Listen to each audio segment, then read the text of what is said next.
Boa noite aos companheiros e companheiras. Esse é o Momento Bancário em Debate Especial, e hoje nós estamos contamos com a presença do João Pedro Stedley. Nasceu em Lagoa Vermelha, é economista e ativista social e é membro da Direção Nacional do Movimento de Trabalhadores Rurais Sem Terra, o MST. Além também de ter atuado em outras entidades, assessorou, por exemplo, a Comissão Pastoral da Terra. E, desde 79, luta pela reforma agrária no MST e na Via Campesina.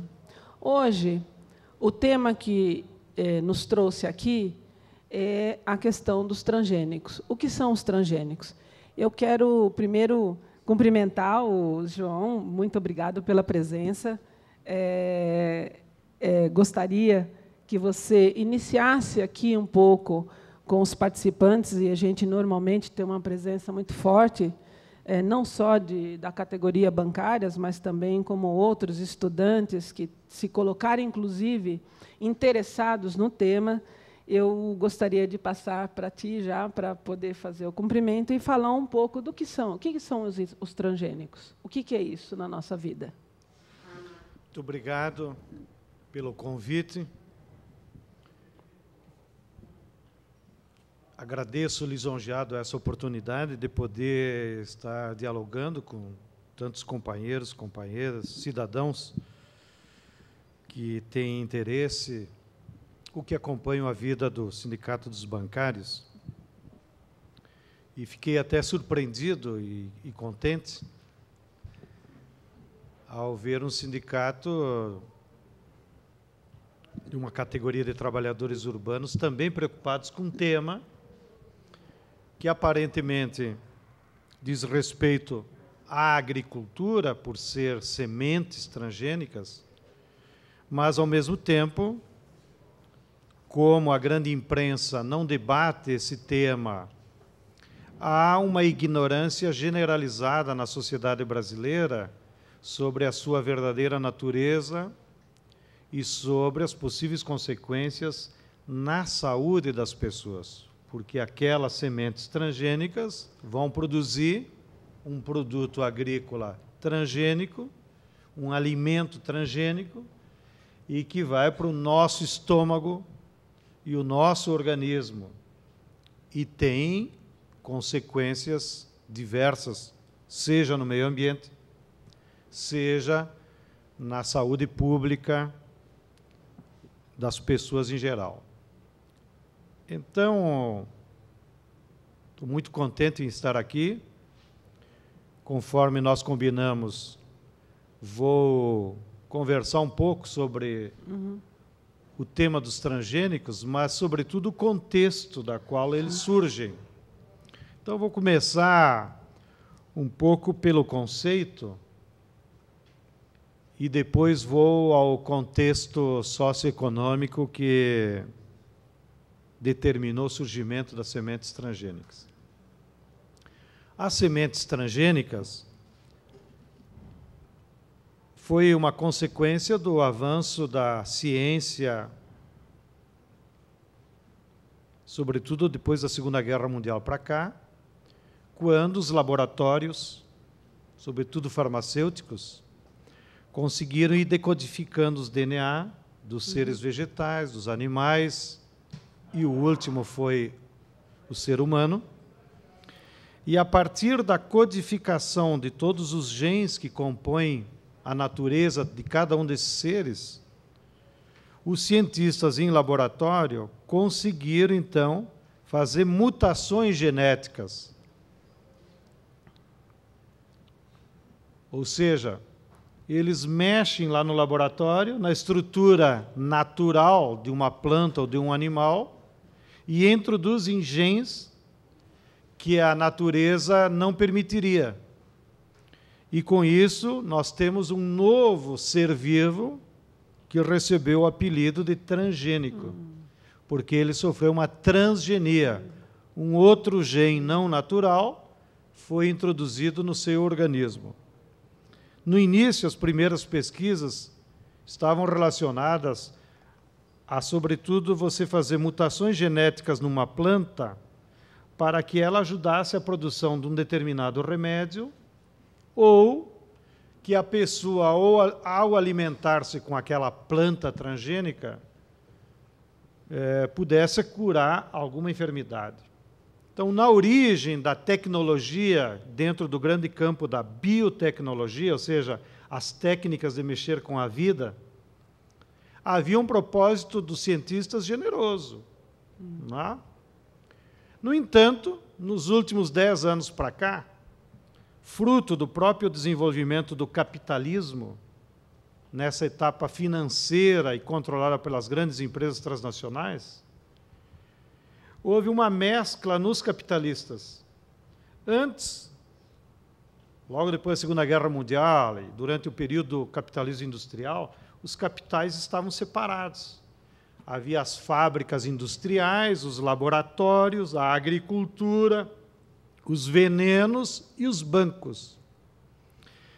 Nos últimos 20 anos com o neoliberalismo, os capitalistas se misturaram pelos bancos. Os bancos, sobrando muito dinheiro por sua alta taxa de juros, começaram a comprar as ações de várias empresas diferentes. E chegou um ponto que um determinado banco passou a ser dono de várias empresas que atuavam em ramos diferentes.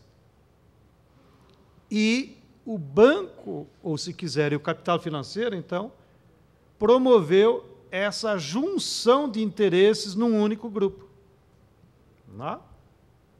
Então, em 10 anos, para pegar o caso de uma das grandes empresas, a Monsanto, que antes era apenas uma empresa que comercializava grãos nos Estados Unidos,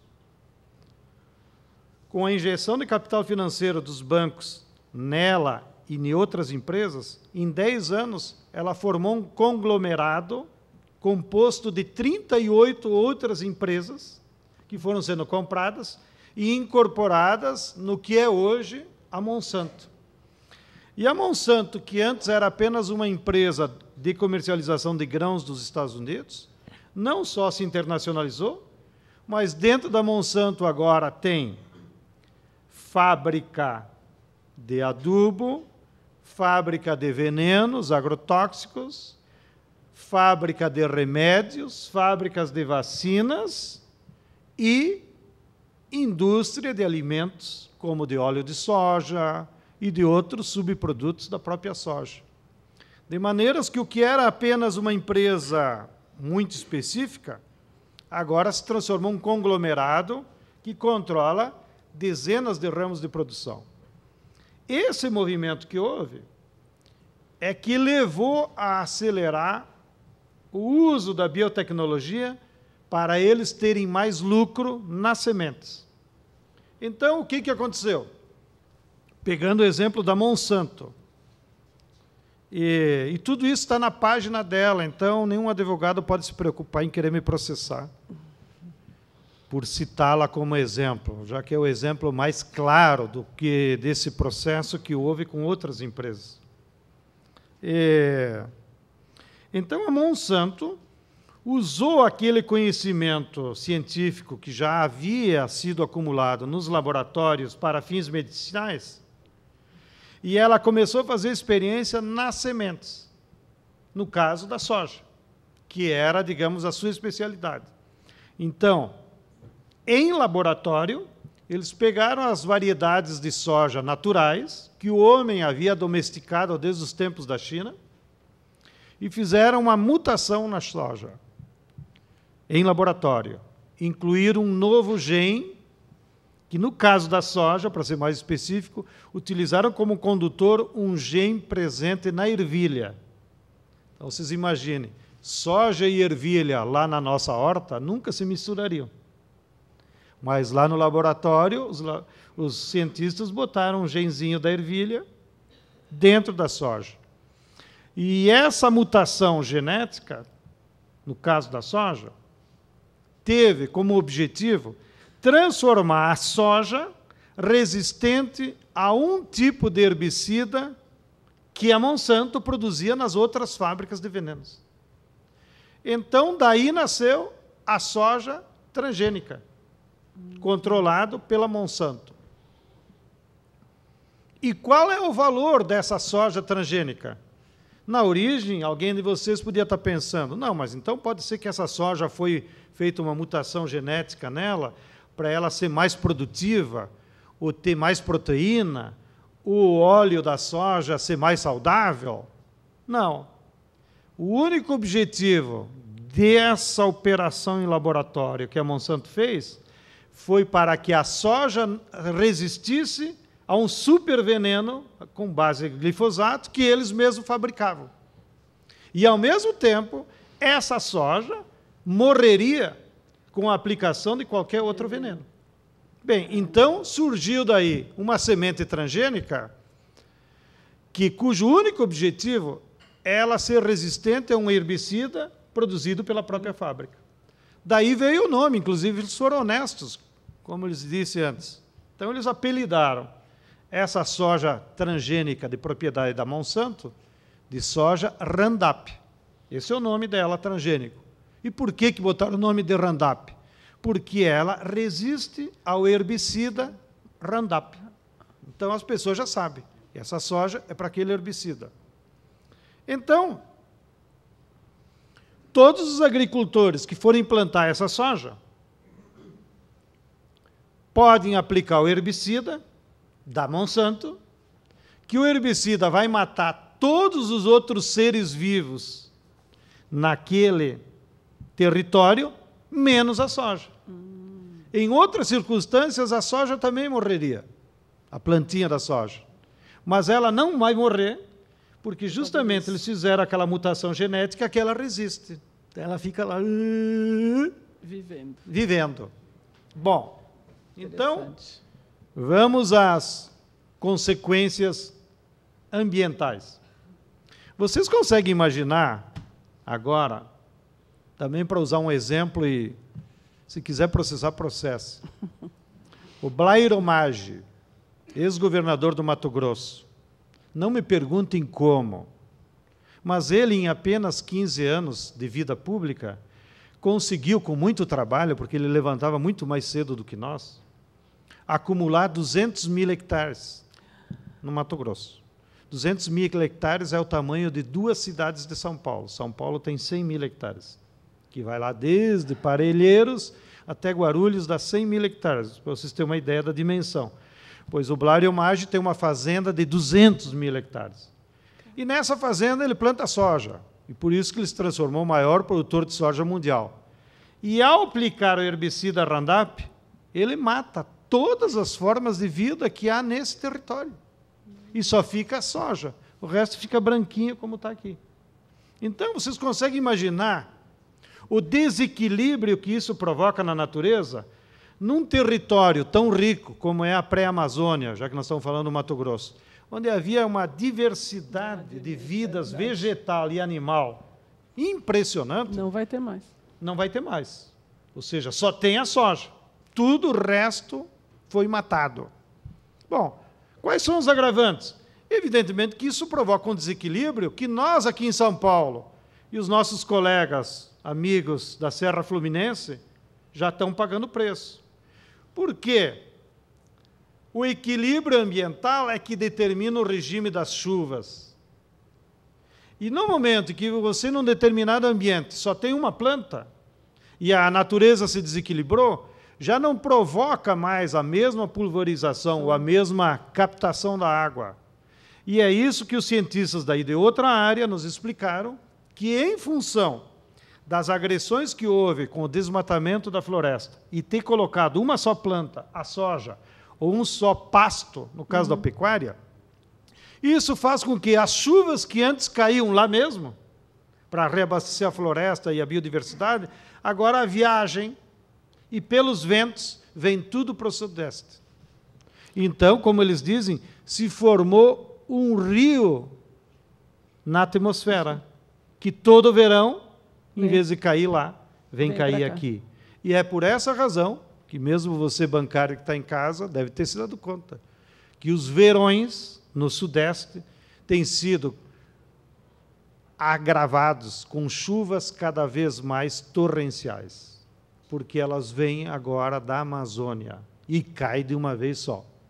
E aí as pessoas que vivem em lugares um tanto insalubres, nas encostas ou perto de algum riacho, vão perceber como essas chuvas afetam e podem levar a mortes, como aconteceu no Fluminense, na Serra Fluminense. Bem, sigo. Segundo prejuízo gravíssimo é que esse veneno herbicida mata tudo. E, ao mesmo tempo, ele é feito de glifosato. Matéria-prima do herbicida é glifosato, que é de origem do petróleo, que é de origem química. Portanto, ele não é biodegradável, ele não se destrói. Depois que tu inventou, ele não... Ele fica na terra. Ele fica onde você colocar. Entendeu? Então, aquele veneno do herbicida desce, mata as bactérias e nutrientes que tem no solo. Então, na próxima safra, o solo vai ser mais pobre. Aí o fazendeiro diz, minha área está pobre, eu vou ter que botar mais adubo. Então, ele aumenta o fertilizante químico e não o natural que havia no solo. Porque o natural, o veneno matou. Exatamente. Aí aquele veneno vai descendo e chega ao lençol freático. Então, as águas do lençol freático vão também sendo contaminadas por esses venenos originários do herbicida. Mas isso é viagem do Stedley, como ele gosta de falar mal das multinacionais, ele está inventando. Não.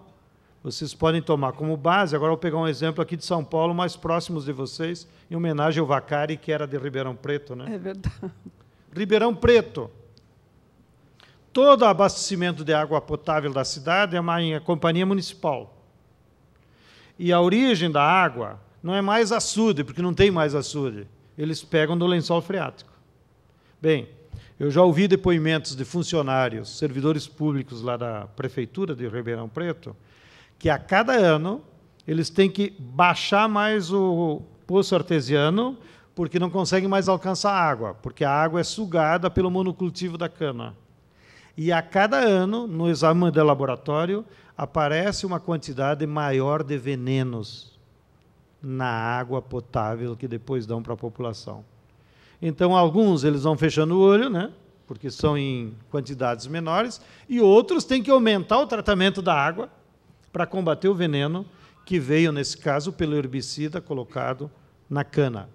Então, de novo, uma coisa que aparentemente era problema dos usineiros, da cana e do monocultivo, mas, na verdade, está afetando diretamente a população. Segundo ou terceiro, o número não importa, porque são tantas as consequências desse modelo agrícola, que nós podíamos ficar até a meia-noite. Mas vou citar os casos mais graves. Nessa mesma região da soja, nessa soja transgênica, a soja, com uma vida natural, ela amadurece como qualquer plantinha que vocês podem observar no jardim de vocês ou na horta, quem não mora em apartamento. Elas têm uma vida bem diversa, embora viva no mesmo espaço. E assim é com a soja. Então, na hora de colher a soja, ela não amadurece de forma uniforme, mas o fazendeiro vem com a maquinona dele e quer colher tudo junto. Então, para que ela amadureça uniforme, eles não amadurecem, eles matam a soja. Aí eles passam mais um veneno, quando o grão já está formado, para matar toda a soja, que eles chamam de, ingenuamente, secante. Bem, aí esse veneno secante, que é passado nessas, em geral, de avião, ele não é absorvido pela planta, porque é para matá-la, né? Então, mata a planta, eles dizem amadureceu, aí vem aquelas maquinonas que vocês vêem no Globo Rural, né? 10, 12 máquinas colheitadeiras colhendo assim a soja de forma uniforme, toda ela. E aquele veneno secante, ele mata a planta e depois não vai para o solo, para a água, como outro exemplo. Ele vai para a atmosfera e fica lá em cima. Na próxima chuva, ele volta democraticamente para todo mundo. Não? Bem, Agora, vejam a gravidade. Um amigo nosso, que é cientista da Universidade Federal do Mato Grosso, e foi muito perseguido até hoje pelas multinacionais por isso, o professor Vanderlei Pignatti, ele é médico, nutricionista, é um grande cientista, pesquisador lá da Universidade Federal do Mato Grosso. Ele acompanhou um grupo de mulheres durante 10 anos no município de Lucas de Rio Verde. E nos últimos 2 anos, ele constatou resíduos de venenos daqueles aplicados na soja no leite materno. Ou seja, independente de ter consciência ou não, as mulheres, ao se alimentar com óleo de soja ou com qualquer outro alimento que foi atingido por aqueles venenos, vai acumulando no seu organismo e repassa para os bebês na forma do leite materno. Ou repassaria se for doar sangue, porque o organismo dela já tem contaminação de... E essa pesquisa foi revelada agora, uns 2 meses atrás, pelo professor, que deixou todo mundo estarrecido, né? Porque todos nós tínhamos o conhecimento e aquela tradição, que é saudável, de que o leite materno era o melhor remédio, o melhor antibiótico para os bebês. Para os bebês, inclusive para evitar de dar leite em pó. E hoje nós já colocamos em dúvida se as pessoas morarem na região da soja ou da cana, melhor antes fazer um exame, para ver se você não está dando para o bebê um pouquinho de veneno todos os dias. Bem, sigo. Que outros agravantes tem a semente transgênica e é a origem da sua difusão em todo o mundo. Quando veio o advento do neoliberalismo, que, como eu lhes comentei, é a fase atual do capitalismo dominado pelo sistema financeiro e pelas empresas transnacionais, esse modelo foi tentando se apropriar da natureza, como espaços para ter lucro. No século XIX, quando o capitalismo saiu do capitalismo mercantil e passou para o capitalismo industrial, houve um movimento dos capitais que saíram da cidade, das fábricas, e foram lá para a agricultura. Levaram as máquinas. Naquele período, no século XIX, lá na Europa, e em especial na Europa Ocidental, Inglaterra, Alemanha, esse capital industrial impôs para a sociedade daquele tempo mudanças legislativas e introduziu a propriedade privada da terra. Ou seja, o fundamento jurídico de que uma pessoa ou uma empresa pode ser dono privado de um espaço do território, terra, ele é muito recente. Ele surgiu com o capitalismo industrial. Porque os capitalistas que queriam investir lá na agricultura exigiram da sociedade: eu só vou lá investir na agricultura se eu tiver o direito à propriedade privada. Ou seja, se eu naquele espaço botar cerca e for o proprietário absoluto, nem Deus pode mandar lá. E assim se fez. Então, as burguesias industriais concederam esse absurdo, que é a propriedade privada de um bem da natureza chamado terra. E aí nasceu a cerca, como a nossa geração já nasceu com a cerca, então acha que é natural o sujeito ser proprietário privado. Bem, pulemos 200 anos de história. Agora, a nossa geração está assistindo um outro movimento do capital que é muito mais perverso. Eles estão introduzindo a propriedade privada das sementes, dos seres vivos. Alguém antes de nós, há 50 anos atrás, o meu avô, o meu pai, se alguém perguntasse de quem é o milho, ora, a resposta de todo camponês muito religioso: isso é de Deus, é da natureza. Nós, da Via Campesina, damos uma elaboração conceitual mais moderna e dizemos: as sementes são um patrimônio da humanidade. Porque ao longo da civilização humana, os seres humanos foram domesticando na natureza aquelas plantinhas que mais lhe convinha para a alimentação. Mas o domínio da reprodução dessas plantas e animais era público. Por isso é um patrimônio da humanidade. Ninguém pode dizer o porco é meu. Não, o porco é de domínio público. Quem quiser criar porco, pode. Ninguém pode dizer o coelho é meu. Não, quem quiser criar coelho, cria. Ninguém pode dizer o papagaio é meu. Não, eu tenho um papagaio lá em casa, mas qualquer um pode ter. Não? Bem, com o advento do capitalismo financeiro, que começou a produzir aquele conglomerado, eles exigiram dos Estados um novo condicionamento jurídico, a propriedade privada de seres vivos. E os Estados Unidos, que são o grande demônio da nossa era, para usar uma expressão religiosa, se alguém acha que tem demônio e inferno, não tem depois da vida, é aqui mesmo, e o demônio se chama governo dos Estados Unidos. E o inferno é o sistema que eles impõem para a humanidade. Nas palavras de Dom Pedro Casaldáliga, que é uma autoridade teológica, para vocês não acharem que eu estou usurpando aqui. Bom, o que os Estados Unidos fizeram a partir do derrumbe dos países socialistas? Eles se aproveitaram daquela correlação de forças que os transformou em hegemônicos no mundo e impuseram, primeiro na Europa, e depois em toda a América Latina, e depois na Ásia, leis que foram impostas nos congressos nacionais que introduzia a propriedade privada de seres vivos, que apareceu como um nome fantasia de lei de patentes. Já tinha lei de patentes para produtos industriais, que até era aceitável, porque era fruto do trabalho humano. Então o sujeito inventava uma máquina, inventava um computador aí no banco, bom, pelo aquele esforço, até a sociedade reconhecia, tá bom, bota aí que é teu, e você vai receber da sociedade um royalties, como se fosse uma recompensa por aquele sacrifício, ou por aquela energia. Agora, de um ser que tem da natureza, como é que você introduz a propriedade privada? Não é? É um absurdo.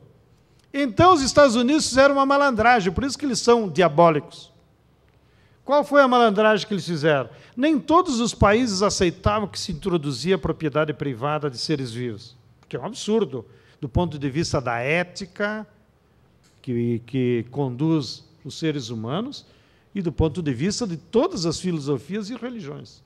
Então, os Estados Unidos fez uma manipulação e disse o seguinte, tá bem, nós não podemos registrar um macaco como nosso, o porco como nosso, mas todos os seres vivos que sofreram alguma mutação genética em laboratório, aí pode botar propriedade privada. Então, em todos os países eles impuseram essa lei de patentes. Aqui no Brasil, pasmem, foi a primeira mudança legislativa que o governo Fernando Henrique fez em 1995. Primeiro ato de governo dele. Claro que veio pelo Congresso, mas o Fernando Henrique, com a sua base parlamentar, acelerou. O projeto que introduziu a lei de patentes e, portanto, a propriedade privada de seres vivos no Brasil, circulou no Senado pela mão do Ney Suassuna, que era um senador da Paraíba, embora vivesse na Barra da Tijuca, um puxa-saco dos americanos, e ele circulou a primeira versão em inglês. Ele recebeu da embaixada a ordem e não se deu o trabalho de traduzi-lo. Isso quem me disse foi o senador Roberto Requião, que na época era senador também. A primeira versão da lei de patentes brasileira circulou em inglês, porque era uma imposição da embaixada americana. Depois, eles tiveram vergonha na cara, né? Até para que a maioria dos senadores soubessem ler, né? Traduziram para o português. E assim foi aprovada a lei de patentes. E por essa lei de patentes, a soja transgênica Roundup, sendo um ser vivo, está registrada no Brasil como propriedade privada da Monsanto. Entendi. Bem, aí vem as consequências econômicas disso. Por ser propriedade privada dela, qualquer agricultor não precisa comprar semente da Monsanto. Até aqui no Brasil eles não comercializam. Mas o fato de usá-la obriga os agricultores a pagar royalties. Então, lá no Rio Grande do Sul, na minha terra. Antes de 95, antes da lei de patentes, nós tínhamos 42 variedades de soja, difundidas entre os agricultores. E cada uma delas mais adaptada a uma região, a um clima, fruto, inclusive, da pesquisa do Epagro, que era a empresa de pesquisa do Estado, fruto da pesquisa da Embrapa. O que a Monsanto fez? Como a Argentina produziu a semente com mutação genética antes, eles começaram a contrabandear. E, no início, nós, lá no Rio Grande, chamava, inclusive, a soja contrabandeada da Monsanto, que todo mundo sabia que era da Monsanto, porque eles faziam questão de dizer, nós chamava de soja Maradona.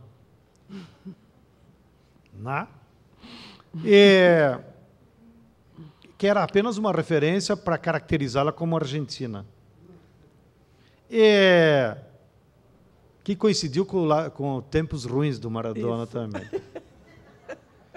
Bem, aí eles foram disseminando entre os agricultores a soja contrabandeada, e quando subiu ao governo, em 2003, o Lula, a legalização da soja transgênica, embora houvesse uma base legal para registrá-la como propriedade privada, mas ela estava proibida ainda de uso comercial. E eles criaram, vocês devem estar lembrados, em 2003, uma espécie de fato consumado. Alegaram que o Rio Grande ia quebrar, que os agricultores iam se suicidar, tal. E, num belo dia lá, o Lula assinou uma medida provisória, talvez tenha sido um dos grandes erros que ele fez, liberando o comércio de soja transgênica. Passados esses 8 anos, no Rio Grande do Sul não existe mais, praticamente sobraram 2 variedades nativas de soja convencional. 90% da soja cultivada no Rio Grande é soja transgênica Roundup da Monsanto. E, com isso, os agricultores gaúchos, embora eles mesmos reproduzam as suas sementes ou através das cooperativas, eles estão pagando, em média, por ano, 100 milhões de dólares para a Monsanto, que recolhe esse dinheiro com 3 advogados, num pequeno escritório, porque ela não tem lá nenhuma fábrica lá. As fábricas dela estão aqui em São Paulo, uma em São José dos Campos e outra lá na Bahia, a fábrica do herbicida. Então, lá no Rio Grande, a Monsanto nem sequer tem uma presença física que tu pudesse passar na frente da fábrica e jogar um ovo podre, de raiva. Eles têm apenas um pequeno escritório na Rua da Praia, que é muito parecida com a Rua São Bento aqui, a nossa Rua da Praia em Porto Alegre. Pequeno escritório lá com 3 advogados, e os advogados acionam as cooperativas. De maneiras que as cooperativas, inclusive, recolhem o dinheiro para a Monsanto. Porque cada vez que chega o caminhão da soja com os agricultores, eles fazem um teste, que é bem simples. A tua soja é transgênica, você tem que pagar 3% de royalty. E a cooperativa desconta do cara e deposita na conta da Monsanto. Virou um grande negócio. Virou um grande negócio e, sobretudo, se transformou num monopólio das sementes. Se daqui a 10 anos, ou daqui a 5 anos, a Monsanto resolve tomar uma decisão de gabinete e dizer, não quero mais plantar soja no Rio Grande, só vou plantar soja na Argentina, ela proíbe o uso da sua semente e ninguém mais pode plantar. Aqui. E nós vamos levar, pelo menos uns 4, 5 anos, até recuperar variedades. Com isso, e vou terminando, porque nós tínhamos combinado meia hora, com isso, o que nós podemos concluir? Que as sementes transgênicas, além de ser uma propriedade privada, além de destruir a biodiversidade, que eu dei o exemplo do Mato Grosso, ela fere a soberania do país. Porque o Brasil não terá mais controle sobre as suas sementes. Porque essas sementes se transformam, por lei, propriedade privada de algumas empresas. Então, nós corremos o risco de o Brasil ficar à mercê de algumas empresas transnacionais que vão registrando essas sementes e se transformando em proprietários privados. Para encerrar,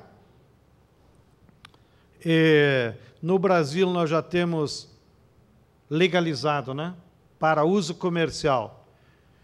A soja transgênica, que eu usei como mais exemplo. Nós temos o milho, de duas multinacionais também, da BASF e da Bayer.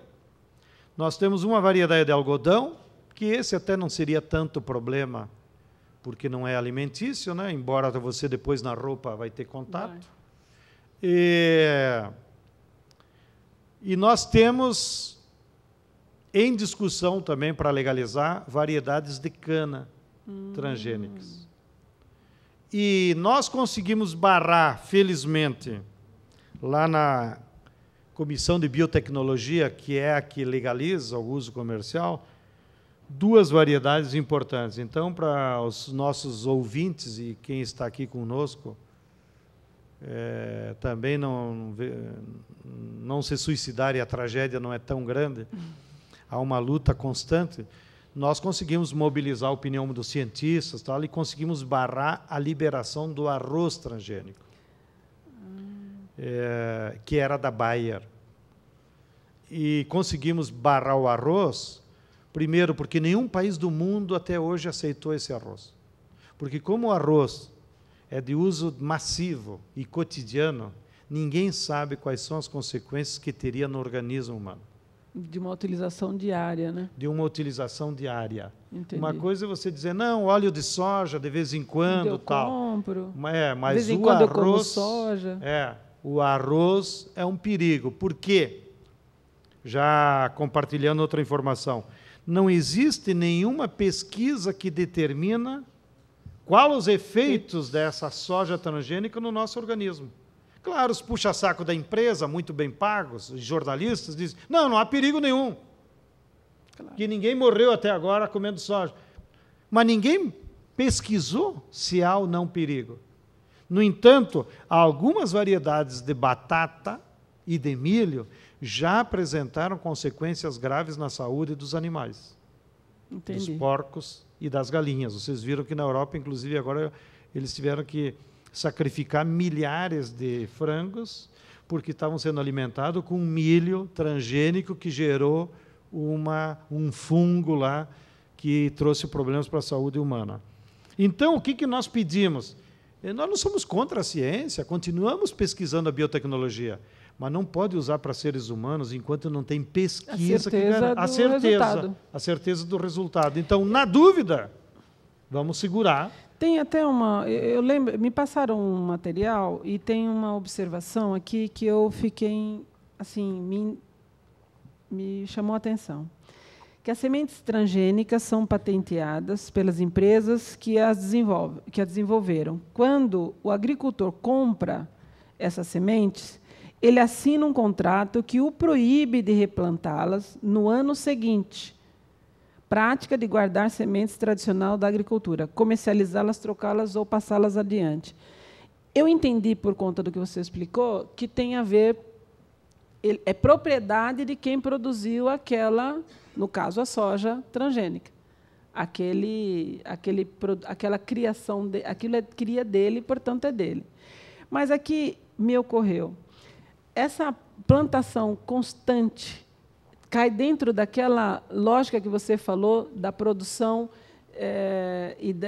do produto que ele joga sobre a soja e que depois vai para o ar. Ou seja, é isso que cria dificuldade ou é o problema para poder se plantar novamente? Ou essa proibição de plantação tem a ver com o contrato da soja pertencer a quem criou? No caso, a Monsanto. Bem, duas informações. E tem mais uma pergunta aqui também mas que já chegou. Primeiro, porque está complexa a pergunta, então, para facilitar a explicação. Primeiro, é verdade que há um contrato que o agricultor assina se comprometendo a não reproduzir as sementes. Mas depende de produto para produto, as empresas fazem olhos. Tá. Porque quando ela quer disseminar o seu produto, é melhor que o agricultor mesmo multiplique. Mas ela cobra o royalties? Ela cobra os royalties porque quem vai controlar é a cooperativa. Tá. Entendeu? Bom, e eu tinha esquecido de dizer uma coisa. No caso da soja e do milho, dos grãos em geral, o grau de contaminação é muito grande. porque vai pelo vento, pelo pólen. Então, a soja transgênica, tu planta aqui num quadradinho, eu aqui comprei da Monsanto, 8 quilômetros ao redor, ela pode contaminar. Então, eu, ingenuamente, aqui, bom cristão, filiado ao MST, não, eu sou contra a Monsanto, vou plantar uma soja convencional. Planto a soja convencional. Levo o meu caminhão lá na cooperativa, quando chega na cooperativa, diz, ô, seu João Pedro, a sua soja é transgênica. Puta que pariu, não é transgênica, bosta nenhuma, eu plantei convencional, a semente é minha. Diz, pode brigar o que você quiser, mas aqui no exame deu transgênica. Aí o que acontece? A explicação é essa, que o vizinho, que ele nem sabia, de 1 quilômetro, 2 quilômetros, plantou soja Não transgênica. é mais dono da sua semente. Não é mais dono. Então, a gravidade que eu esqueci de comentar antes é que a contaminação de todas as outras variedades é muito rápida. Entendeu? Entendi. Então, para a Monsanto, ela não se preocupa em fiscalizar de comprar a semente dela, porque para ela é mais negócio que todo mundo plante. Então, que se contamine o mais rápido. Por isso que a Monsanto não tem feito esse controle. Já a Bayer, que controla uma variedade de milho transgênico, que também é transgênico porque é resistente a um fungicida, que é aplicado sobre uma lagarta, e mata a lagarta e não mata o milho. Os outros fungicidas podem matar os dois. Entendi. Entendeu? Bom, então a Bayer já faz um controle mais rigoroso, porque ela produz muita semente, então ela tem interesse que a cada ano o agricultor compre a semente dela. Mas o movimento que acontece lá na lavoura é o mesmo. Tu planta milho aqui, de uma variedade nativa, mas se o teu vizinho, até 8 quilômetros, plantar um transgênico... Vai virar transgênico. Vai virar transgênico, porque essa é a outra perversidade diabólica aí da semente transgênica, que ela não convive com o diferente. Ela mata o outro e contamina o outro. Então, qual é o grande perigo da humanidade? Que, a longo prazo, 50, 100 anos, nós corremos o risco de só ter variedades transgênicas. Só uma. Ou seja, vai acabar com a biodiversidade que tem no mundo. Segunda parte da tua pergunta. Há uma tecnologia dentro daquela ciência que eu expliquei antes, que está classificada como biotecnologia, que os cientistas desenvolveram, que é castrar o gene da reprodução. E isso chama a tecnologia Terminator. Nem tem tradução ainda para o português. Ela foi adaptada assim mesmo, Terminator. O que é o Terminator? O Terminator é uma mutação genética feita em laboratório que transforma as sementes estéreis, a segunda geração.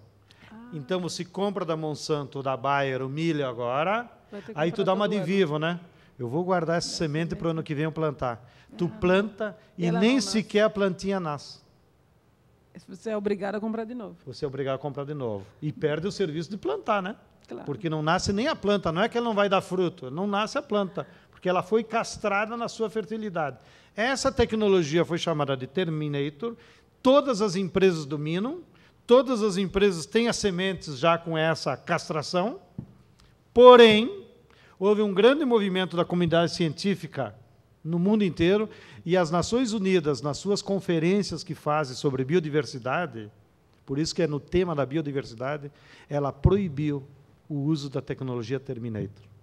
Mesmo assim, tem um deputado de São Paulo, não me pergunte o nome, para vocês não ficarem com raiva, que, contrariando as convenções internacionais, da qual o Brasil é signatário, graças a Deus, encaminhou um projeto de lei que está circulando lá no Congresso, autorizando o uso do Terminator aqui no Brasil.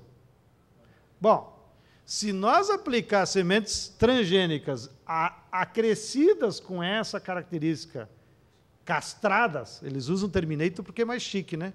É. Se eles botassem lá no rótulo, e essa semente é castrada, aí o agricultor levaria um susto, né? Não, essa eu não quero. Mas bota lá, né? Essa semente possui a tecnologia Terminator, até chique, né? É. Para quem é colonizado, acha que é algum favor. Bom, tem um deputado de São Paulo que tem uma emenda, está circulando no Congresso, para liberar a tecnologia Terminator. E o deputado se chama Cândido Vacareza. E está lá. Procurem na Câmara, eles devem ter na internet os projetos que estão em circulação.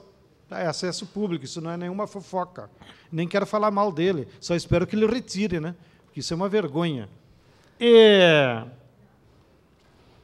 Agora, com essa tecnologia, seria o desastre. Porque aí sim as empresas chegariam, em curtíssimo prazo de 10, 15 anos, ao controle absoluto das sementes, que obrigaria, sim, a preocupação da pergunta, o agricultor, e não só o agricultor, todos os agricultores, a comprar a semente deles. Totalmente dessa... E um país, né? Tu imagina? Então, o Brasil não poderia mais plantar milho, porque, a rigor, todo o milho seria da Bayer e da Basso. Né?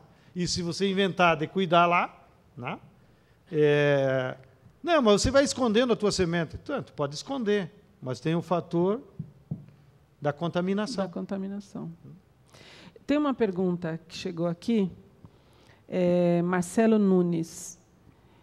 Parte dela acho que você já respondeu. Você falou da soja. Existem outros alimentos que passam por esse processo? Por que não vemos esse debate na mídia? Também duas respostas, né? A primeira já falei, os que estão liberados é o milho e a soja, o arroz, graças a Deus, impedimos, e a outra que me referi e me perdi nas contas, que nós impedimos também, foi o eucalipto. Eucalipto? Eucalipto. Porque as empresas papeleiras, todas multinacionais, Stora Enso, que é associado à Votorantim, a Botnia e a International Paper, que tem as plantações aqui no Mato Grosso do Sul, elas querem registrar um eucalipto transgênico, né, que também teria o controle absoluto das mudinhas. Né? E nós fomos salvos porque, quando o tema entrou em debate na CTNBio, fazia parte da comissão o maior cientista de árvores que nós temos no Brasil, que é professor aqui na Exalc da USP, em Piracicaba, o professor Paulo Kageyama. Até eu tinha falado para o Gilmar que teria sido bom se ele pudesse vir, mas ele mora em Piracicaba, já é uma pessoa de idade. E o doutor Paulo Kageyama que foi que nos salvou, porque ele apresentou suas pesquisas científicas provando a gravidade do perigo que é a contaminação do eucalipto com outras árvores. Nesse mesmo processo. Se ela contamina as outras, ela poderia... Ou seja, no mesmo processo... a rigor, mesmo que tu plante um cedro, tu tem um cinamomo, ou tu tem uma árvore qualquer na tua rua, a rigor as sementinhas no futuro se misturariam, coisa que na natureza não se misturam, né? Tu nunca viu casar um cinamomo com um eucalipto, né? Eles podem até namorar, né? Fazem assim e tal, mas casar não dá. Não dá certo juntar os dois. Mas na transgenia dá. Então o professor alegou, nós corremos o risco de, no futuro, os eucaliptos contaminarem, inclusive, as nossas florestas. Né? Por quê? No caso do eucalipto, o que leva a semente dele para um lado para o outro são os pássaros. Então, poderíamos ter transferência de eucalipto transgênicos em 500 quilômetros, 800 quilômetros, ou seja, um negócio incontrolável. Né? Então, eucalipto transgênico está barrado aqui no Brasil. E por que a imprensa não fala disso? Porque a imprensa brasileira é também parte desse grande monopólio dos capitalistas. Né? Vou em homenagem à companheira do MST que chegou agora aqui, não precisa ficar envergonhada, mas ela sabe melhor que eu, porque vivenciou, o caso que nós tivemos do problema da Cutrale, aqui em São Paulo. A área da Cutrale é terra pública. Nós soubemos que é terra pública pelo INCRA, que acionou a Advocacia Geral da União para despejar a Cutrale e recuperar as terras para o patrimônio da União, porque quem deveria estar administrando aquela fazenda é aquele patrimônio da União, que é a Advocacia Geral da União que cuida. Bom, aí nós entramos na fazenda para fazer o protesto, vocês viram como a Globo reagiu. Vocês têm alguma dúvida de quantos minutos a Cutrale levou, ela e a Coca-Cola, que são sócios no mercado mundial, para ligar para a Globo e dizer, olha, aqui é a Coca-Cola, vocês querem ainda publicidade? Exatamente. Né? Eles sustentam, né, na verdade. E em 3 dias transformaram nós em comedor de laranja, em bandido, em vândalos, né? Claro, ajudados pela polícia secreta do Serra. Mas Deus existe e ele pagou o pato, né? Eu já lanço aqui de público, o Serra devia ser candidato a vereador, né, lá em Aras. Seria um bom cargo para ele. Gente, está aberto o microfone também aqui para os companheiros que estão presentes no plenário. Tem mais alguma pergunta?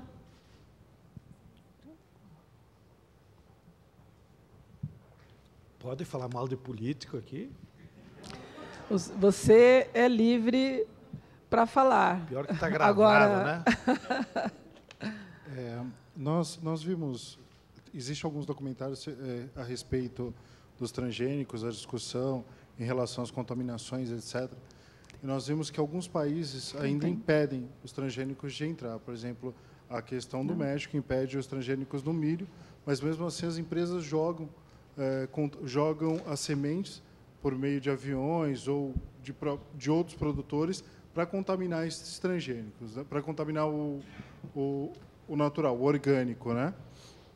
E aí a minha pergunta é em relação à biodiversidade brasileira, em relação aos produtos que ainda são impedidos por essas empresas, como arroz, etc. Qual é o controle para que eles não façam isso com os nossos produtos? Sendo que o milho já é basicamente cerca de 90% ou mais, o milho e a soja 90% ou mais em transgênico. Até alguns cientistas chamam o Brasil como país dos transgênicos. Então, a minha pergunta é em relação a isso. Qual é o controle que o governo ou as autoridades têm para que os outros produtos não sejam contaminados? E aí, obrigando o próprio agricultor a utilizar do produto, que senão ele não tem o que fazer, né? Te agradeço. A pergunta, ela implica em várias respostas de novo. Primeiro, é usual o cidadão comum, quando abre a nossa grande imprensa, não a popular, a grande imprensa burguesa, ficar com o senso comum de que os transgênicos é plantado por todo mundo. Então, os transgênicos é um bem da tecnologia, né? Vivem dizendo isso na televisão, que graças aos transgênicos o Brasil virou o maior exportador mundial de soja. Isso é uma manipulação. 90% das sementes transgênicas são cultivadas nos Estados Unidos, no Canadá, na Argentina e no Brasil. Em 4 países, 90% das sementes transgênicas são cultivadas em apenas 4 países. E ninguém se pergunta por que a China não aceita, por que a Índia, que é um grande banco de biodiversidade, talvez hoje o país que tenha mais camponeses do mundo, por que a Índia impede transgênicos, né? Mas fica o senso comum, não, só porque os Estados Unidos e o Brasil têm, é como se todo mundo tivesse. Então, aí já é uma manipulação. Entendi. Segunda manipulação, que você mesmo já denunciou, que foi a técnica que eles usaram para Monsanto. Certamente, se nós não cuidar, eles vão usar a mesma técnica para ir distribuindo para o agricultor sem saber, semente de arroz transgênico, e aí os vizinhos vão se contaminar. Eles fizeram isso com a soja e fizeram isso com o milho. Olha, o milho nós damos uma batalha muito grande, o Greenpeace se envolveu, os ambientalistas, o movimento camponês, porque o milho também é base alimentícia, sobretudo da culinária brasileira, né? A maior parte dos nossos alimentos é com base de milho, do povão. Então, perigo, e é ainda um perigo. Bom, nós resistimos durante 6, 7 anos. O milho foi aprovado em 2009. Não? Bom, então, nós estávamos torcendo. Bom, foi aprovado em 2009, só o milho da Bayer, então vamos cuidar para ninguém aderir. Hoje, li esses dias já nos jornais, 58% das sementes de milho já são transgênicas.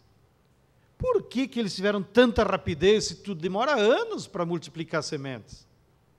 É porque certamente eles já tinham agricultores que plantavam de forma clandestina a semente transgênica e multiplicavam para eles.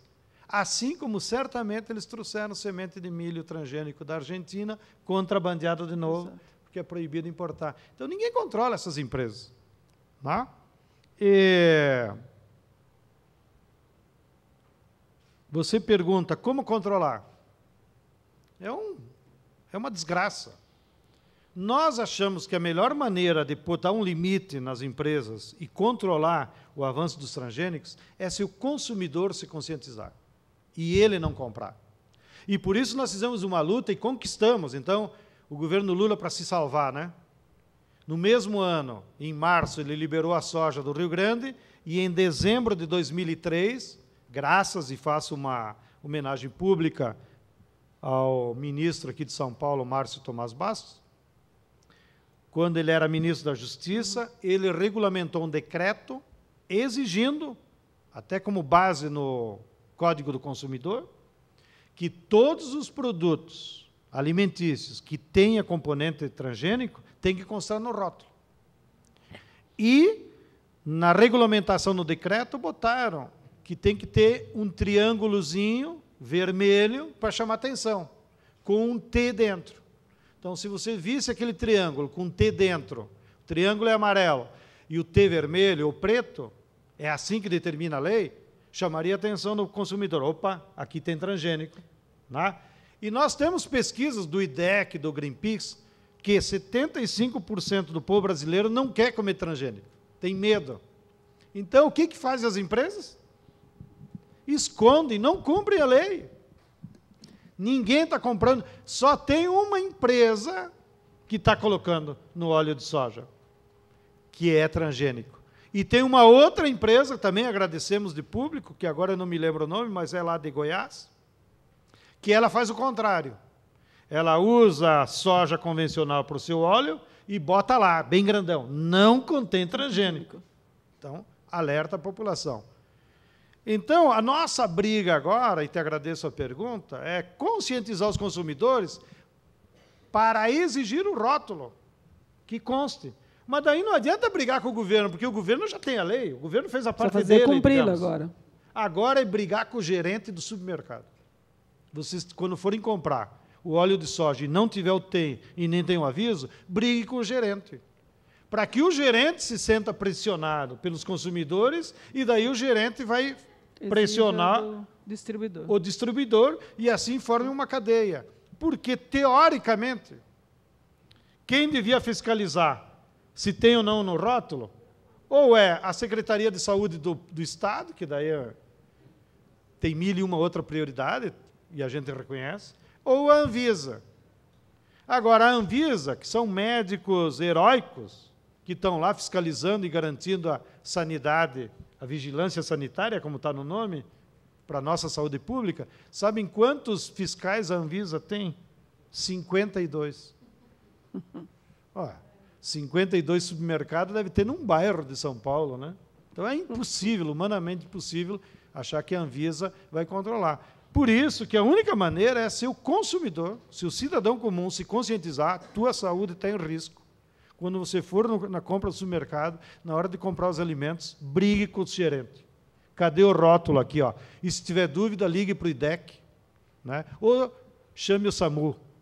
Diz, ó, aqui tem um problema de doença. Ah, mas não tem ninguém doente. Mas vai ter. Vai ter. Então, só é chegar a ambulância do SAMU na frente. Né? E se não acontecer nada, diz, não, e fale aí para o gerente, porque daqui a pouco eu vou dar um tapa nele e daí ele vai ter que ir para o SAMU. Né? Inventem alguma coisa para chamar atenção, mas exigir que conste no rótulo. Por último, vou aproveitar e fazer o link, como vocês dizem na internet, com o tema dos agrotóxicos. Como a semente transgênica ela só produz se tu aplica um veneno, seja o herbicida na soja, seja o fungicida da Bayer, qual foi a consequência que trouxe para o Brasil? O Brasil, em 5 anos, depois que liberou a semente transgênica, se transformou no maior consumidor de venenos agrícolas do mundo. Nós estamos consumindo 5,2 quilos de veneno por pessoa. Não há paralelo em nenhuma agricultura do mundo. Claro que isso é uma maneira de chamar atenção, que as pessoas não consomem esse veneno. Mas é para vocês terem uma ideia. da quantidade de veneno que é colocado na nossa agricultura e que, por ser químico e não biodegradável, ele está por aí, na natureza, né? Matando alguém, né? Ou de imediato, ou a médio prazo. Por último, ainda aproveitando o gancho da tua pergunta, recomendo a que cada um de vocês, se puderem, acho que pela internet vocês localizam, que a categoria dos bancários também são usuários frequentes da internet. Há um filme documentário muito bom, O Mundo Segundo a Monsanto, que foi feito por uma jornalista francesa, mais sobre a base da França e dos Estados Unidos, de como a Monsanto montou toda essa lei de patentes, todos os políticos que eles tiveram que comprar para poder difundir a sua semente no mundo inteiro. Esse filme é histórico, ela esteve aqui no Brasil lançando, nós circulamos com ela em várias capitais, e tem também um livro. Então, tem um livro que é a base para o filme, que ela mesma também fez, O Mundo Segundo a Monsanto. É uma pequena editora desconhecida, que eu nunca guardo o nome, mas vocês, pelo Google, certamente o nosso amigo Google acha para vocês. Recomendo que vocês leiam esse livro, que é uma denúncia. É só para vocês terem um fato ilustrativo e terem vontade de ver o filme ou lerem o livro. Na época do Bush, nos Estados Unidos também não estava legalizada a soja transgênica, embora eles tinham toda a tecnologia e tinham as sementes.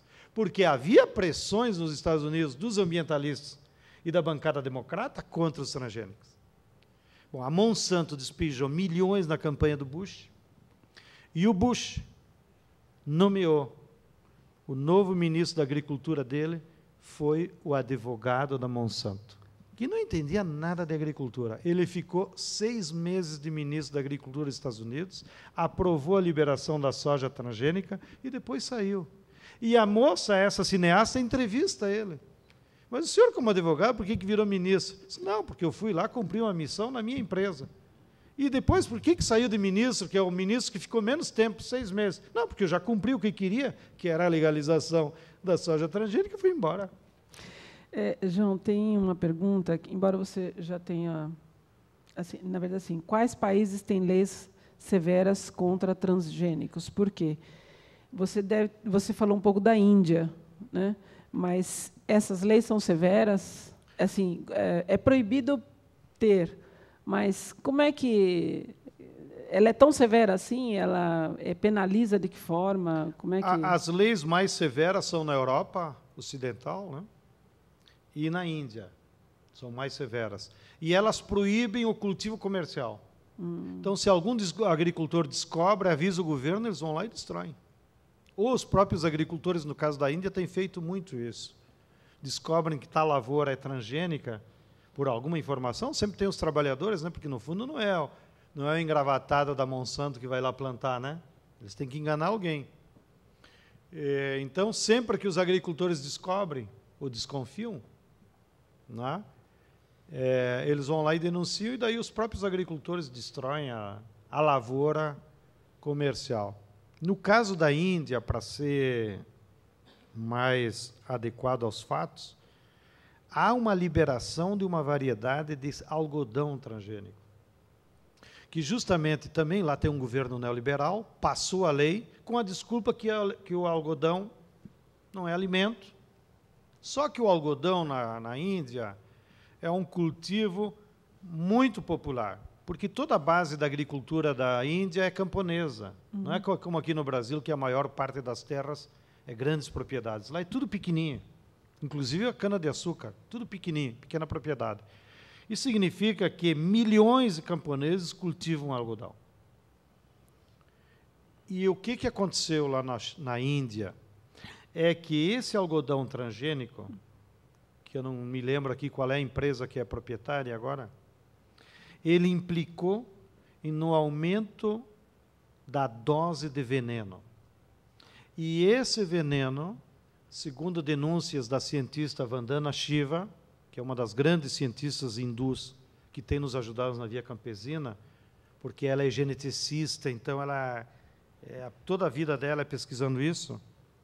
Então, ela que vem denunciando isso, é que o grau desse veneno do algodão na Índia tem afetado o sistema neurológico dos agricultores e os leva à depressão, e isso faz com que aumentou 100 vezes o índice de suicídio entre os agricultores, porque eles entram em depressão e aí na primeira árvore se penduram.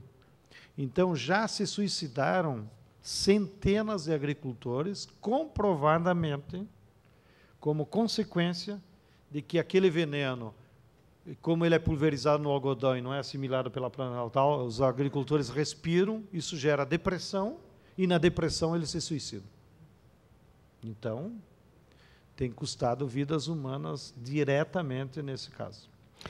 Ô, João, nós não temos mais pergunta, não sei se o plenário tem mais alguém. Duas pessoas, 3 pessoas. Lembrando, faltam 30 minutos para o nosso tempo. Primeiro, dar parabéns ao João Pedro Stédio pela exposição, acho que foi muito esclarecedora. Obrigado. Umas coisas que você disse, João Pedro, quando você falou, por exemplo, da Cutrale, eu acho que assim é bom também recordar, e isso também, como você disse agora há pouco no Google, tudo se acha, e pode estar publicizado para consulta. Por exemplo, a Cutrale foi o segundo maior financiador da campanha do Lula em 2006. Você mesmo disse, por exemplo, Paulo Maggi foi um aliado de primeira hora do governo. O JBS Frigoríficos, ele se tornou entre os 5 maiores recebedores de repasse do BNDES dessa última campanha. Teve também a fusão da Perdigão com a Sadia, que acabou com os pequenos criadores do sul do Brasil, os outros, e virou a BR Foods, ou seja, tudo com o apoio do governo federal. E por mais que se saiba que nesse governo, em relação a todos os outros que passaram na história do Brasil, há tensões, há companheiros e companheiras do Partido dos Trabalhadores, de movimentos sociais que se colocam contra, a verdade é que a hegemonia que se dá no governo é a favor do agronegócio. Se ele disse agora há pouco do Cândido Vaccarezza, o Cândido Vaccarezza é líder do governo. Essa questão do Código Florestal, ou seja, está muito mais pró o agronegócios e forças auxiliares do que em relação à agricultura familiar, o novo modelo agrícola.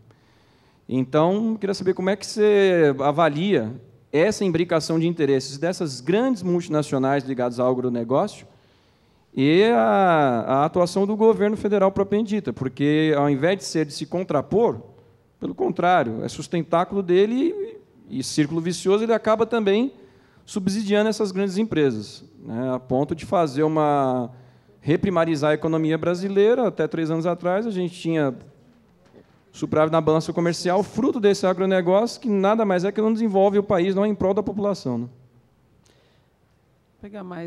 Vamos pegar em bloco de uma vez?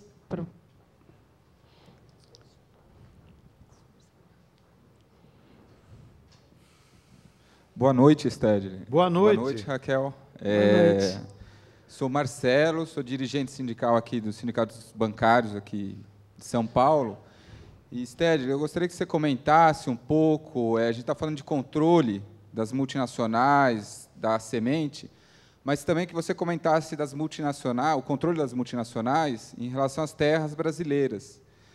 O Frei Beto escreveu um artigo na Caros Amigos, no qual você também é colaborador, e ele faz uma denúncia sobre essa situação de que agentes internacionais, multinacionais, vêm comprando terras brasileiras. E isso é um risco, inclusive, para a soberania do país. Então, que você comentasse isso e, por fim, que também avaliasse a importância desse debate. Nós estamos aqui em São Paulo com mais de 100 mil bancários. Existe a revista do Brasil, o movimento bancário está sendo transmitido. Então, a importância estratégica desse debate com uma categoria formadora de opinião e também estender essa estratégia para outras categorias, para a CUT e outros movimentos sociais, para a gente conseguir fazer esse debate e romper esse cerco da mídia.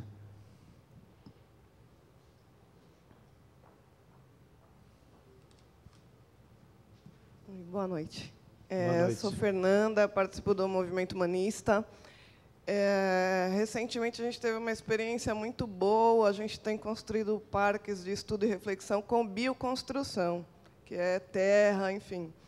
E isso tem feito a gente pensar muito sobre a questão da agricultura orgânica. E até a gente desconhecia, por exemplo, a bioconstrução é muito mais barata do que a construção tradicional. Então, pode até parecer um pouco ingênua a minha pergunta. Eu não conheço, né, sei lá, conheço muito superficialmente a questão da agricultura orgânica. Eu queria saber, que é o contraponto de tudo isso, né? Seria a gente ir para o oposto. Quer dizer, tem projetos para incentivar a agricultura orgânica? Não sei, qual que é o principal entrave? Eu queria que você falasse, não sei, tem algum avanço significativo, né? Um pouquinho sobre isso. Obrigada. Ok. Muito bem. Todas as questões muito relevantes. É uma pena que o tempo nos escraviza, mas vou procurar ser o mais sucinto possível para compartilhar com vocês, não respostas, mas comentários de como nós, no MST ou na Via Campesina, debatemos esses temas que vocês deram realce agora nessa última rodada. Nós estamos vivendo no Brasil, como vocês que são da categoria dos bancários sabem melhor que eu, então estou ensinando o padre a rezar a missa, uma nova etapa do capitalismo, que agora é dominada pelo capital financeiro, mesclado com as grandes empresas transnacionais. Então, o capitalismo, como se diz, se globalizou. Se globalizou por quê? Porque grandes grupos econômicos, né, potencializados pelo capital financeiro, vão tomando conta da economia. Né? No mundo, os dados estatísticos dos economistas dizem que 500 empresas controlam 58% do PIB. E, no entanto, dão emprego para apenas 8% da população. Aqui no Brasil, há uns 15 dias atrás, o jornal Valor Econômico, que espero que vocês leiam, que é o único, agora vou fazer propaganda, viu? Não ganho nada para isso. É o único jornal que presta da burguesia brasileira, que pelo menos traz informação coerente. Os outros fazem fofoca.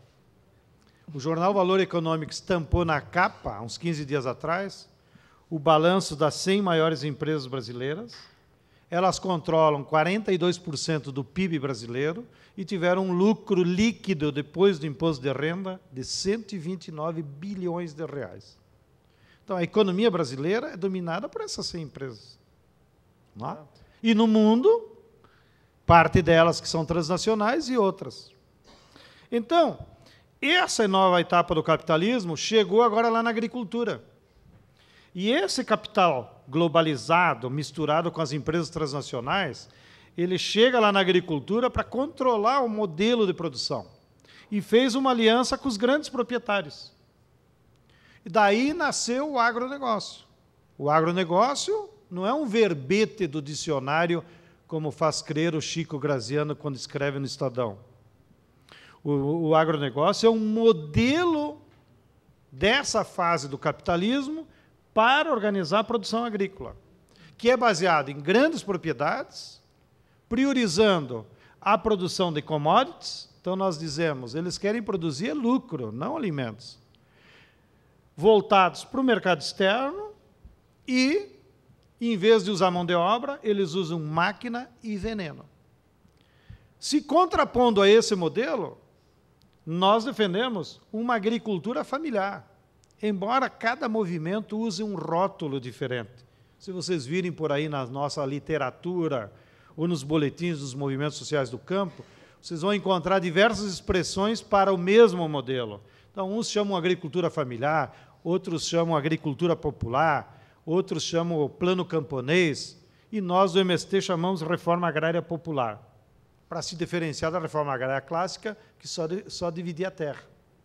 Bem, nesse genérico, então, de agricultura familiar, é um modelo antagônico ao agronegócio. O agronegócio quer grande escala, nós queremos pequena escala. Não porque a pequena escala seja melhor, mas é porque ela é mais viável do ponto de vista da natureza, porque você mantém a biodiversidade, você pode produzir de uma forma diversa. O agronegócio que é o monocultivo, onde tem soja, só soja, onde é cana, só cana, onde é gado, só gado. Nós não. Nós queremos uma agricultura em equilíbrio com a natureza, então ela tem que ser diversa. Numa mesma área você tem que plantar soja, milho, cana também, eucalipto também, né? Mas sobretudo alimentos. Eles usam veneno. Nós não queremos venenos. Nós somos contra o uso de veneno, porque vai afetar a saúde dos agricultores, da natureza e de quem vai comer. Então, esse modelo agrícola que nós defendemos também tem que desenvolver técnicas de produção agrícola que vão aumentando a produtividade do trabalho e da área sem agredir o meio ambiente. Essas técnicas também têm várias denominações. Alguns chamam agricultura orgânica, outra agricultura sustentável. Nós preferimos usar a expressão mais genérica, que é agricultura agroecológica. Não? Mas se vocês virem na literatura e nos boletins, em geral as expressões têm certas especificidades, mas se atribuem a uma mesma técnica. É como você aumentar a produtividade de alimentos sem agredir a natureza, né? Convivendo ou de forma equilibrada. Isso que é a agroecologia. Qual é o problema que nós temos no Brasil? É que os próprios agrônomos vêm sendo formados desde a Revolução Verde nas faculdades de agronomia para a agricultura do monocultivo, do veneno. Então, mesmo quando os agricultores se predispõem a adotar técnicas agroecológicas, o agrônomo da Imater ou da Casa da Agricultura não sabe explicar para ele. Porque na agronomia ele foi formado para vender adubo, para vender veneno, para trabalhar para o agronegócio. Então, nós estamos fazendo um esforço agora, junto com o governo, de criar cursos de agronomia com o foco em agroecologia, para formar uma nova geração de agrônomos. Não? Então, agora, o ano passado, em dezembro, nós tivemos a primeira turma de agrônomos agroecológicos. Aqui em São Paulo, acho que está no 3º ano, né? A turma lá com a UFSCar. Ou seja, ainda vai demorar 2 anos para nós ter a primeira turma, né? Há um mês atrás, nós fomos dialogar lá com o reitor, que é progressista, da Universidade de São Carlos, que lá tem uma base de agrônomos que dominam a agroecologia, para eles aumentarem mais uma turma para nós. Vocês veem, tudo é uma luta.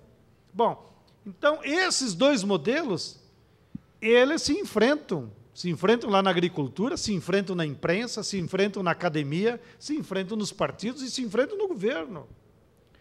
Eu acho que é reduzir... Claro, cada um tem as suas motivações ideológicas e tem toda a liberdade de ler a luta de classes com a sua interpretação. Mas a nossa interpretação é de que há uma luta de classes também com esses dois modelos dentro do governo. Não?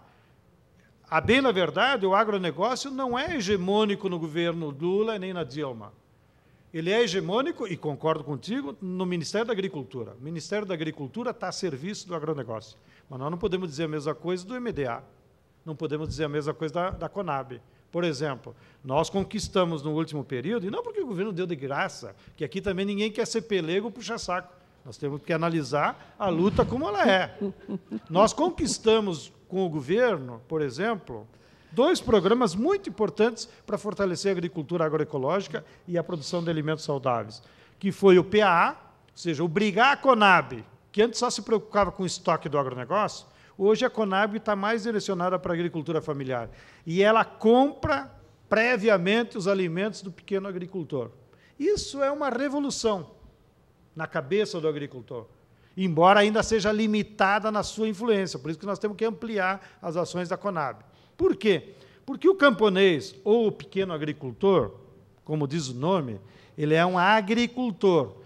Ele é um sujeito que conhece a técnica de cultivar o agro. Isso quer dizer agricultor. Ele não é comerciante. Ele não sabe vender. Sabe plantar. Sabe plantar e colher. E colher. Bem, então, o que nós defendemos? O Estado, se quiser garantir soberania alimentar e fornecer para a sua população alimentos saudáveis, o Estado é que tem que fazer essa ponte. Ir lá no pequeno agricultor e dizer, tudo que tu plantar eu compro. Daí o cara fica tranquilo. E pode aumentar a produção, porque, sabe, vai vir o caminhão da Conab aqui e compra. Então, esse que é o PA. Né? E isso foi um avanço, porque não existia antes. Mas ainda é limitado, porque o governo destinou 300 milhões para esse programa, que é muito pouco. Nós dizemos, tem que botar 1 bilhão, 2 bilhões, aí vem a luta de classe. Né? Bem, o outro programa que também é fundamental, e que é um avanço do ponto de vista da luta democrática, é o programa da merenda escolar. Nós conquistamos uma lei que obriga todas as prefeituras a comprarem, no mínimo, 30% da merenda escolar de agricultor familiar. Primeiro do seu município e depois do outro. Então, isso já é uma pequena revolução também, porque o agricultor do município, ele sabe, eu vou produzir e vou lá encher o saco do prefeito, para ele comprar para a merenda. Porque antes o que vinha? A Nestlé vendia o leite em pó, fabricado na fábrica dela do Uruguai, importava e levava na prefeitura de Andradina. Bom, agora, com esse programa, os produtores de leite, que a vaquinha lá sem veneno, pastando, mesmo produzindo só 10 litros por vaca, a nossa cooperativa pasteuriza o leite e leva direto lá para a escola. Percebe? O leite não precisa mais ter essa longa vida, ele quase se aposentava antes de chegar na escola, né? Que era longa vida mesmo. Nós descobrimos que a Nestlé, em anos passados, comprava estoques velhos da Europa, que ficava lá guardado para a guerra, que o europeu sempre está se preparando para a próxima guerra, né? E é verdade, todo dia estão em guerra. Agora mesmo estão invadindo lá os árabes. É verdade. Né?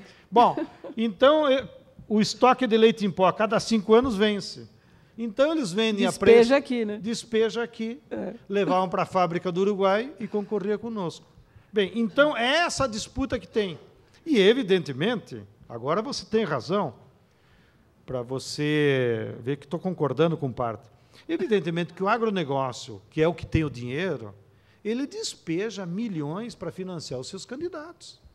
Então, saiu na imprensa, ali no Valor, estou fazendo propaganda para o Valor, R$ 49,00 por mês. É o que eu pago. Na campanha do ano passado, o agronegócio fez uma reunião aqui em São Paulo. Deve ter sido no prédio do Itaú, né? Menos mal que não é o Banco do Brasil. Fez uma reunião aqui em São Paulo, não sei aonde, eles não disseram o local. Deve ter sido no hotel, né? Eles gostam de fazer reunião em hotel de 5 estrelas. Né? E fizeram uma reunião e eles disseram, nós precisamos eleger 100 deputados nossos de confiança. É lógico. E para isso a média... Para defender o que é deles, acho que ele tem que... A média deu 8 milhões por deputado e eles recolheram 800 milhões. Hã? Na nossa conta tem orgânicos mesmo da bancada ruralista em torno de 136 deputados. Mas depois eles ampliam a influência e daí eles arrotam que tem a maioria, 240 deputados dos 503. Mas orgânico mesmo do bancada ruralista é 136. Todos eles financiados por essa máquina. Então, essa máquina é muito viva, né? Ela investe em deputados, investe em prefeito, investe em governador, eles aplicam em tudo. E cá entre nós, nem o PSOL está livre disso. Né? Por quê? Como eles são muito vivos, eles procuram financiar todos o que eles têm. Lá no Rio Grande, eles financiaram a candidata do PSOL. É verdade. Né? Saiu na imprensa, não é? Criou uma crise, inclusive, no PSOL por causa disso. Mas isso é para falar mal do PSOL? Não. Isso é para vocês verem como a lógica do capital vai permeando e ninguém se escapa. Então, qual é a solução para isso? É dizer, não, está tudo bem e tal, se esconder? Não. Aí a solução para isso é a reforma política. É uma reforma política que retome os partidos, que faça candidaturas em lista e proíba financiamento privado. Proíba de botar na cadeia, como acontece em alguns países. Aqui só teria que ter financiamento público. Não? Bem, então essas são algumas ideias, o tempo já nos venceu, e cumprimento... Mas eu queria que você passasse aqui para as pessoas mais uma coisinha. Sim. Nós estamos na cidade, mas nós comemos tudo isso. Né? E você falou uma coisa que eu acho que é importante. Eu sei que é finalzinho, mas acho que é importante passar o recado. quais assim as entidades nas grandes cidades, os órgãos que ajudam essa luta, que ajudam o seu trabalho, o MST, a esclarecer a população. Como é que onde assim tem pessoas que estão assistindo aqui, tem pessoas que estão aqui conosco no plenário e mesmo aí nos assistindo na internet. E nós fizemos um convite, inclusive tem diretores nossos, bancários nossos, que foram visitar o assentamento, foram tentar entender isso, ver de perto. A gente quer entender, mais do que entender, a gente também faz essa luta que você faz um pouco diferente, mas a gente faz. E é verdade, há um investimento do grande negócio nos seus deputados, e os trabalhadores também investem nos seus deputados. A gente, quanto ator sindical, a gente também defende a representação dos nossos deputados para se contrapor a essa pessoa que recebeu dinheiro do grande produtor, do agro, enfim. E essa é a luta de classe que você falou. Mas eu acho só na hora de despedir, gostaria que você dissesse um pouco para nós onde que essas pessoas poderiam encontrar ou participar dessa luta? Tem algum espaço, algum... Muito bem. Em geral, a metodologia que nós temos utilizado é para cada tema mais amplo, se formam campanhas que aglutinam movimentos e entidades afins àquele tema.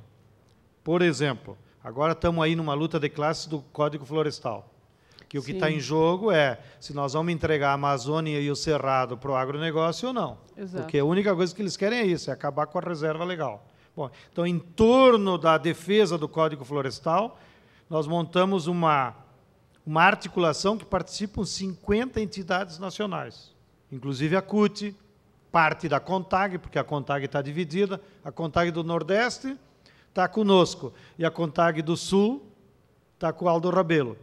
Né? Mas a CUT e a Secretaria do Meio Ambiente da CUT está conosco, e nós estamos nos reunindo, cada 15 dias aqui em São Paulo, dessa campanha. E domingo, então, já para uma ação concreta, vai ter uma manifestação às 10 da manhã no Parque do Ibirapuera.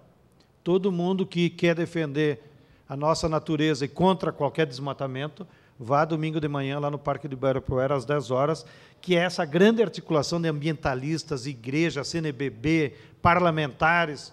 Nisso, quero fazer um registro público também, que teve um papel muito importante até agora na luta de classe lá no espaço parlamentar, o deputado Paulo Teixeira, né, que não se dobrou a pressões escusas e que conseguiu manter a unidade, inclusive, da sua bancada, e foi isso que impediu que tivesse uma votação até agora. Por quê? Já pegando pelo tema.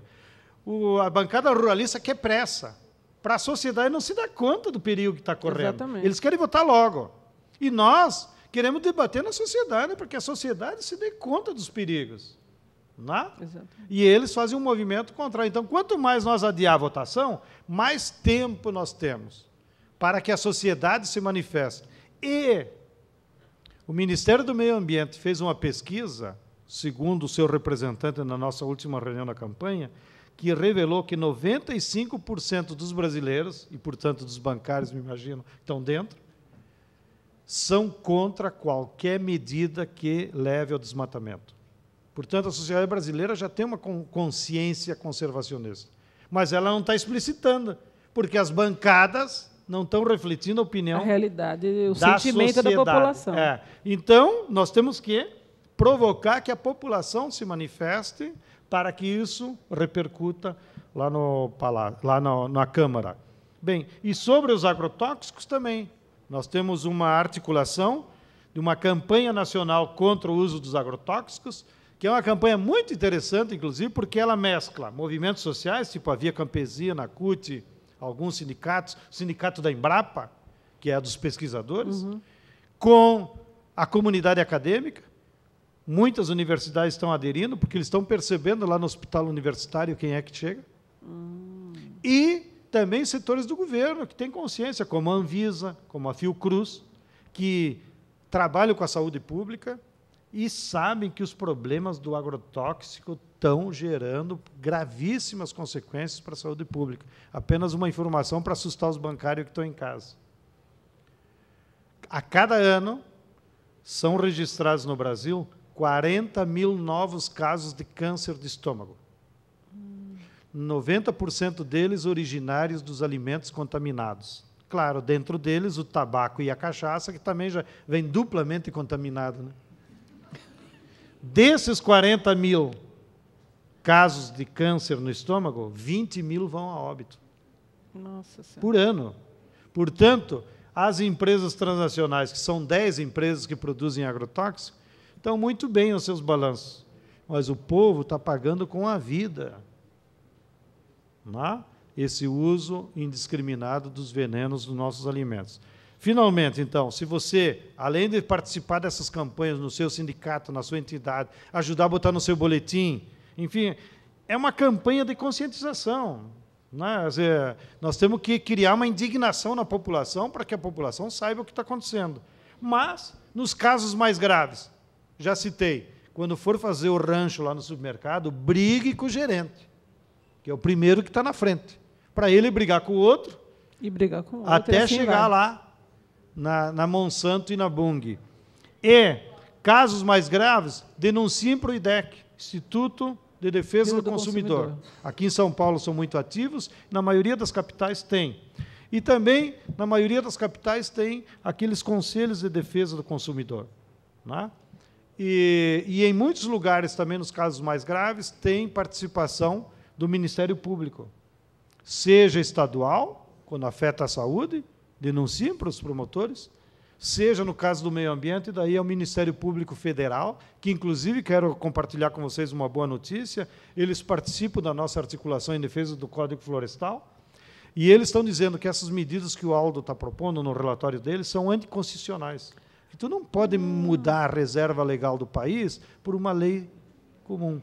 Então, o Ministério Público Federal já anunciou que, se por acaso a bancada ruralista passar o trator e aprovar o relatório do Aldo, eles vão entrar imediatamente com uma DIN no Supremo Tribunal Federal e tem argumentos jurídicos, pareceres de vários juristas,